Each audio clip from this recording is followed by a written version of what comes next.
আমি 100% সিকিউরিটি দিয়ে বলছি, আজকের এই ভিডিও দেখার পরে আপনারও ফেসবুকের ভিডিও ভাইরাল হবে, আপনিও কন্টেন্ট মনিটাইজেশন পেয়ে যাবেন খুব তাড়াতাড়ি। ফেসবুক এবার নিজে থেকে বলে দিচ্ছে আপনাদের যে আপনি কোথায় ভুল করছেন। আপনার পুরনো ভিডিও হোক, নতুন ভিডিও হোক, বা যে কোনো পোস্ট, পুরনো পোস্ট, নতুন পোস্ট, সেখানে কেন ভিউজ আসেনি, কেন রিচ আসেনি, সেটা ফেসবুক বলে দিচ্ছে। এবং কিভাবে আপনি সেই বিষয়গুলো ঠিক করবেন আপনার পুরনো ভিডিওর ক্ষেত্রেও। মানে ধরুন আপনি অনেক আগে একটা ভিডিও ছেড়েছেন, সেই ভিডিওতে ভিউজ আসেনি, আপনি চাইলে সেই ভিডিওতে এখন আবার ভিউজ আনতে পারেন ফেসবুকের কথা শুনলে। কারণ ফেসবুক সেখানে বলে দিচ্ছে যে আপনি এই বিষয়গুলো ঠিক করুন, তাহলেই আমরা আপনার এই ভিডিওতে রিচ দেব। তো চলুন আর দেরি না করে আমরা দেখে নিই যে ফেসবুক কি বলছে। দেখুন, আপনারা শুধুমাত্র ওই কন্টেন্ট মনিটাইজেশনের পেছনে পড়ে আছেন, যত রকমের ট্রিক্স অ্যান্ড টিপস যা আছে আপনি খাটাচ্ছেন, কিন্তু মেন বিষয় এই, যদি আপনি ফেসবুকের কথা না শোনেন তাহলে আপনি যতই ট্রিক্স খাটান আপনি কিন্তু কন্টেন্ট মনিটাইজেশন পাবেন না। আর যদি পেয়েও যান সেখানে কিন্তু আপনার ইনকাম হবে না। মানে মনে করুন আপনি কন্টেন্ট মনিটাইজেশন পেয়ে গেলেন, ঠিক আছে, এইবার আপনার ভিডিওতে ভিউজ আসছে না, আপনি ফেসবুকের কথা মতো কাজ করছেন না, তাহলে কোনো লাভ আছে? কারণ ইনকামটা কি থেকে হবে? ইনকাম তো হবে ভিউজ থেকে, তাই না? তো তার জন্য ফেসবুকের কথা মতো চলুন। ভিউজ যদি আসে, আপনার ভিডিও যদি ভাইরাল হয়, তাহলে কিন্তু কন্টেন্ট মনিটাইজেশনও পাবেন এবং সেখানে আপনার ইনকামটাও অনেক পরিমাণ হবে। চলুন আর দেরি না করে শুরু করা যাক। ফেসবুক অ্যাপে আমরা চলে যাব। সাইডে আমি স্ক্রিন শেয়ার করছি, এখান থেকে আপনারা সব বুঝতে পারবেন। তো ফেসবুক অ্যাপে যাওয়ার পরে দেখুন সাইডে যে আইকন রয়েছে, মানে প্রোফাইল আইকন, এখানে ক্লিক করবেন। এখানে ক্লিক করার পর আমরা চলে যাব কোথায়? প্রফেশনাল ড্যাশবোর্ডে। ঠিক আছে, প্রফেশনাল ড্যাশবোর্ডে আসার পরে ভালো করে দেখবেন, কিন্তু এটা কিন্তু খুবই ইম্পর্টেন্ট একটা ভিডিও। দেখুন প্রফেশনাল ড্যাশবোর্ডে আসার পরে আপনারা কি করবেন, এই যে দেখুন আপনার তারপরে রয়েছে দেখুন হোম, তারপরে ইনসাইট, এবং তারপরে দেখুন রয়েছে কন্টেন্ট। দেখতে পেয়েছেন? এই কন্টেন্টে আপনি ক্লিক করবেন, বোঝা গেল? এই কন্টেন্টে ক্লিক যখনই আপনি করবেন, এই কন্টেন্টে ক্লিক করার পরে আপনি যে কন্টেন্ট গুলো আপলোড করেছেন সব কিন্তু পরপর চলে আসবে। ঠিক আছে, তো এই চলে আসলো। এবার এখান থেকে দেখুন আমি যে কোনো একটা কন্টেন্ট এখান থেকে সিলেক্ট করে নিচ্ছি।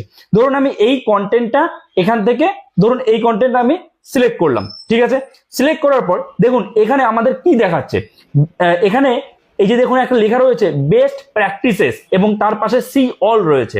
তো আমাদের কি করতে হবে, এই সি অলে ক্লিক করতে হবে। তো দেখুন, কারণ সি অলে যদি আমরা ক্লিক করি তাহলে আমরা বুঝতে পারবো এই যে পোস্ট, এই যে ভিডিওটা আমি ছেড়েছি, এখানে আমি কি ভুল করেছি এবং কি করলে আমি সেই ভুলগুলো শোধরাতে পারবো।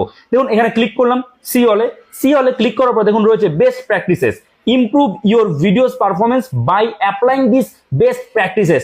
মানে ফেসবুক একদম ডাইরেক্টলি বলে দিচ্ছে যে আপনি আপনার ভিডিওর পারফরমেন্স আরো ইমপ্রুভ করতে পারেন যদি এই বিষয়গুলো ঠিক করেন। ঠিক আছে, তো আমরা কিন্তু এই পুরোনো ভিডিওর ক্ষেত্রেও এটা ঠিক করে নিতে পারবো। কি করতে হবে তার আগে আমি আপনাদের দেখিয়ে দিই যে আমি কোন কোন বিষয়গুলো ঠিক করেছি। দেখুন আমি নিচে নিয়ে চলে আসলাম স্ক্রল করে, দেখুন রয়েছে কিপ ইট আপ, দেখতে পাচ্ছেন? এই কিপ ইট আপে দেখুন এখানে কি রয়েছে, এখানে কিন্তু রয়েছে যে write a description for your video. আপনার ভিডিওর জন্য একটা ডেসক্রিপশন দিন। আমি কিন্তু ডেসক্রিপশন লিখেছি, তার জন্যই এখানে কিন্তু এই যে গ্রিন টিক চলে এসছে। ঠিক আছে, তারপরে অ্যাড হ্যাশট্যাগ ইয়োর ভিডিওস, আমি কিন্তু আমার ভিডিওতে হ্যাশট্যাগ দিয়েছি তাই এখানে গ্রিন টিক চলে এসছে। তো আপনারা অবশ্যই ডেসক্রিপশন লিখুন, হ্যাশট্যাগ দিন। তারপরে কি বলছে দেখুন, ensure your video is at least 720 pixel, 720 পিক্সেলে অবশ্যই আপনার ভিডিও যেন রেজুলেশন হয়। এক্সপোর্ট যখন করবেন তখন 720 অ্যাটলিস্ট যেন হয়। তো আমি আপনাদের বলবো 720 নয়, আপনি 1080 পিক্সেল অর্থাৎ 1080 পিক্সেলের সবসময় ভিডিও এক্সপোর্ট করবেন। আপনার ভিডিও রেজুলেশন যেন মিনিমাম 1080 পিক্সেল হয়। এরপরে দেখুন রয়েছে make sure your video is longer than 3 minutes. দেখুন এটা যেহেতু আমার লং ভিডিও, যদি রিল ভিডিও ছাড়তাম তাহলে আমরা ঠিক এইভাবে এই ভার্টিক্যালি কিন্তু ভিডিওটা থাকতো। ঠিক আছে, সেক্ষেত্রে তারপরে দেখুন রয়েছে make sure your video is longer than 3 minutes, এবং এটাও আমার কিন্তু গ্রিন টিক রয়েছে, অর্থাৎ আমার এই ভিডিওটা 3 মিনিটের ওপরে। এইবার আপনি যদি রিল ভিডিও বানান সেক্ষেত্রে কোনো সমস্যা নেই, রিল ভিডিও 1 মিনিট হোক কিংবা 30 সেকেন্ড হোক, কোনো সমস্যা নেই। এবার যে ভুলগুলো আমি করেছি, যেটা আমরা অ্যাপ্লাই করিনি এই ভিডিওতে, সেগুলো হচ্ছে দেখুন, সেগুলো আমরা এবার দেখে নেবো। দেখুন এই যে রয়েছে moving forward, try to apply this best practices in your next video. মানে পরের ভিডিওতে বলছে এই বিষয়গুলো আপনি ঠিক মতো করবেন, ঠিক জিনিসগুলো করবেন। কি add closed caption to your video. আচ্ছা, ক্লোজ ক্যাপশন কি অনেকেই জানে না, অনেকেই জানেন। এবার দেখুন, এর উপরে একটা ডিটেলস ভিডিও বানাতে হবে যদি আমি আপনাদের ভালো করে বোঝাতে চাই। তো আমি একটু শর্টে বলেছি, এবার আপনি যদি এরপরও জানতে চান ক্লোজ ক্যাপশন যদি বুঝতে না পারেন তাহলে কমেন্টস করুন, আমি নিশ্চয়ই এর উপরে একটা আলাদা করে ভিডিও বানিয়ে দেবো। দেখুন, ক্লোজ ক্যাপশন হচ্ছে এই, ধরুন আমি এই যে বাংলায় কথাগুলো বলছি, বাংলায় ভিডিও বানাচ্ছি, তো বলার সাথে সাথে এই স্ক্রিনের মধ্যে কিন্তু আমার কথাগুলো মানে রাইটিং আকারে, লেখার আকারে কিন্তু উঠবে, এটা হচ্ছে ক্যাপশন। ঠিক আছে, এবার এই ক্যাপশনটা বলছে add close caption to your video. যদি আমি ক্লোজ ক্যাপশন করি তাহলে কিন্তু আমার ভিডিওর রিচ অনেক বেড়ে যাবে, আরো অনেক মানুষের কাছে কিন্তু আমার ভিডিও পৌঁছাবে।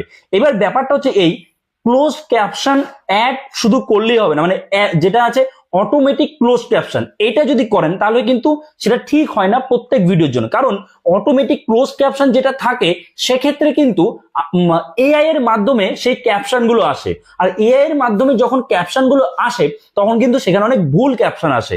তো আপনি অটোমেটিক ক্লোজ ক্যাপশন করবেন না, আপনি করবেন রিভিউ ক্লোজ ক্যাপশন আছে সেটা। ঠিক আছে, তো যদি আপনি ডিটেলস ভিডিও চান এই ক্লোজ ক্যাপশনের উপরে অবশ্যই কমেন্টস করুন, আমি নিশ্চয়ই এর উপরে একটা আলাদা ভিডিও বানিয়ে দেবো। এবার তারপরে দেখুন আর কি বলছে, আর বলছে use a mobile friendly aspect ratio such as 9:16 or 4:5। দেখুন, ইউটিউবে কিন্তু 16:9 এই রেশিওতে ভিডিও চলে, যেটা আপনি এখন দেখছেন। ঠিক আছে, কিন্তু ফেসবুক রেকমেন্ড করছে, ফেসবুক কি রেকমেন্ড করছে, ফেসবুক বলছে 9:16। অর্থাৎ যদি আমরা রিল বানাই, অর্থাৎ এরকম ভাবে ভার্টিক্যালি যদি কোনো ভিডিও বানাই, সেক্ষেত্রে তার যে অ্যাসপেক্ট রেশিও আছে সেটা যেন 9:16 হয়। আর যদি আমরা লং ভিডিও বানাই, লং ভিডিও আমরা ইউটিউবে কিভাবে বানাই, ইউটিউবে 6:9 মানে এইরকম ভাবে থাকে। ঠিক আছে, কিন্তু ফেসবুক কি আমরা কেউ এইভাবে ইউজ করি না, আমরা ফেসবুক ইউজ করি এইভাবে, তাই তো, মানে ভার্টিক্যালি, হরাইজন্টালি ইউজ করি না।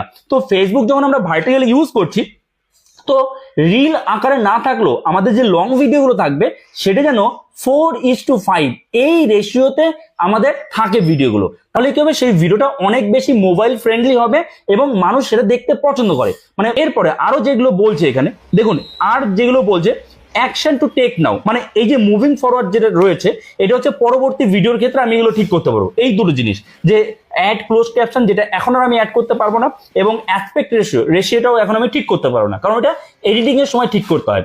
কিন্তু এখনো আমি যে যে কাজগুলো করতে পারি, যার মাধ্যমে আমার এই পুরোনো ভিডিওটাকে ভাইরাল করতে পারি বা অনেক বেশি ভিউজ আনতে পারি, সেইগুলো হচ্ছে প্রথমত এখানে দেখুন কি লেখা রয়েছে, share your video to your story, স্টোরিতে শেয়ার করতে বলছে। ঠিক আছে, প্রথমত এটা, তাতে কি হবে, তাতে অনেক মানুষের কাছে রিচ যাবে, আলাদা করে আপনার সেই ভিডিওটার রিচ পৌঁছবে স্টোরির মাধ্যমে। ঠিক আছে, তারপরে দেখুন এখানে কি করতে বলছে, আরো বলছে share your video to a group, কোনো গ্রুপের মধ্যে আপনি শেয়ার করতে পারেন। এবার যে সেই গ্রুপে শেয়ার করলেই কিন্তু হবে না, আপনি যে ভিডিও বানাচ্ছেন সেই ভিডিও রিলেটেড গ্রুপে শেয়ার করুন। আপনি ফানি ভিডিও বানাচ্ছেন, ফানি ভিডিও রিলেটেড যে গ্রুপগুলো আছে সেখানে শেয়ার করুন, তাহলে সেখানে সেটা কাজে লাগবে। ঠিক আছে, যে সেই গ্রুপে শেয়ার করলে হবে না। এবং আর এখানে কি বলছে, এঙ্গেজ উইথ ইউর অডিয়েন্স, অর্থাৎ add a comment or reply to a comment on your video, মানে আপনি যে ভিডিওটা ছাড়ছেন সেই ভিডিওর যে কমেন্টস রয়েছে সেই কমেন্ট সেকশনে আপনি একটা নিজে থেকে কমেন্ট করতে পারেন। এছাড়া যারা যারা কমেন্টস করছে তাদের কমেন্টসের রিপ্লাই দিতে পারেন। ঠিক আছে, এইভাবেই কিন্তু আপনি আপনার পুরনো ভিডিও হোক, নতুন ভিডিও হোক, সেই ভিডিও কিন্তু ভাইরাল করতে পারবেন। এবং বড় বড় যারা কন্টেন্ট ক্রিয়েটার আছে, যারা অলরেডি ফেসবুকে প্রতিষ্ঠিত, তারা অনেক বেশি ভিউজ আনছে, ভাইরাল হচ্ছে প্রত্যেকটা ভিডিও, তারা কিন্তু এই ফেসবুকের কথাগুলো মেনে চলছে। ঠিক আছে, তারা শুধুমাত্র মনিটাইজেশন কিভাবে করব, মনিটাইজেশন করতে গিয়ে কি ট্রিক্স কাটাবো, কিভাবে আমি কন্টেন্ট মনিটাইজেশন পাবো, এর পেছনে পড়ে নেই। কারণ শর্টকাটে কোনো কিছুই হয় না। আপনাকে ফেসবুক কন্টেন্ট মনিটাইজেশন দিয়ে দিল, তাতে আপনি কি করবেন, আপনার তো ভিউজ আসছে না, ইনকাম তো হবে ভিউজের উপরে। কন্টেন্ট মনিটাইজেশন পেলে ইনকাম শুরু হবে, কিন্তু ইনকামটা হবে কি করে, ভিউজ আসলে। আপনার ভিডিওতে ভিউজই আসে না, তাহলে ইনকামটা কিভাবে হবে? তাহলে কন্টেন্ট মনিটাইজেশন তুলে কোনো লাভই নেই আপনি পেয়ে, তাই না, আপনার তো কাজে লাগছে না। আচ্ছা, আমার ভিডিওতে এই ভুলগুলো ফেসবুক ধরেছে এবং সেটা ঠিক করতে বলছে। এবং যদি আপনার ভিডিও হয় সেক্ষেত্রে কিন্তু অন্যরকমও দেখাতে পারে। কিরকম দেখাতে পারে দেখুন, আমি আপনার দেখিয়ে দিচ্ছি। সেক্ষেত্রে কিন্তু আপনাদের এরকম দেখাতে পারে যে ইমপ্রুভ ক্যাপশন, আমরা যে ক্যাপশন দেই সেই ক্যাপশনের মধ্যে ক্যাপিটাল লেটার, স্মল লেটার মিশিয়ে দিতে হয় যাতে সেটা অ্যাট্রাকটিভ হয়। কেউ কেউ কি করে, পুরো ক্যাপশনটা একদম ক্যাপিটাল লেটারে দেয়, আর ক্যাপিটাল লেটারে দিলে সেটা দেখতে খারাপ লাগে এবং পড়তেও কষ্ট হয়। আপনি সেই ওয়ার্ডের ফার্স্ট যে লেটারটা রয়েছে সেটা ক্যাপিটাল দিন, যে কোনো ওয়ার্ডের বাকিগুলো স্মল লেটারে দিন, বা বাংলা ইংরেজি মিশিয়ে আপনি ক্যাপশন দিন, মানে এমন ভাবে ক্যাপশন দিন যেটা আই ক্যাচি হবে, অল্প কয়েকটা শব্দের মধ্যে দিন যেটা মানুষ বুঝতে পারবে। এই ধরনের কিন্তু আপনাদের আসতে পারে, মানে আপনি যে ভুল করবেন সেই ভুল অনুযায়ী আপনাকে ফেসবুক সেই ভুলটা ধরিয়ে দেবে এবং সেই অনুযায়ী আপনাকে কাজ করতে হবে। তারপরে দেখুন আরো কি হতে পারে, আরো ধরুন অ্যাড সাম ডিটেলস আপনার ওই ভিডিওর ওইখানে আসতে পারে। অ্যাড সাম ডিটেলস মানে কি, ওই যে ডেসক্রিপশন, আমি কিন্তু ডেসক্রিপশন অ্যাড করেছি তার জন্য আমাকে কিন্তু এটা দেখায়নি অ্যাড সাম ডিটেলস। তাহলে আপনি যদি ডেসক্রিপশন অ্যাড না করেন তাহলে কিন্তু আপনাকে অ্যাড সাম ডিটেলস এটা দেখাবে, ঠিক আছে। তারপরে দেখুন আরো কি রয়েছে, যে use a mobile friendly aspect ratio, যেটা আমাকেও দেখাচ্ছে আপনাকেও কিন্তু দেখাবে যদি আপনি ঠিক এরকম হরাইজন্টাল ভিডিও বানান, ভার্টিক্যালি বানাতে হবে, মানে ঠিক এইভাবে, ঠিক আছে। আচ্ছা, তারপরে আরো ধরুন রিমুভ লিঙ্কস, আপনি যদি আপনার সেই ভিডিওর কোনো ইয়েতে মানে ডেসক্রিপশনে কোনো লিঙ্কস দিয়ে থাকেন সেই লিঙ্কসটা সরাতে বলছে, কারণ যদি আপনি লিঙ্কস দেন তাহলে কি হবে, দেখুন কি বলছে, links in your caption can be distracting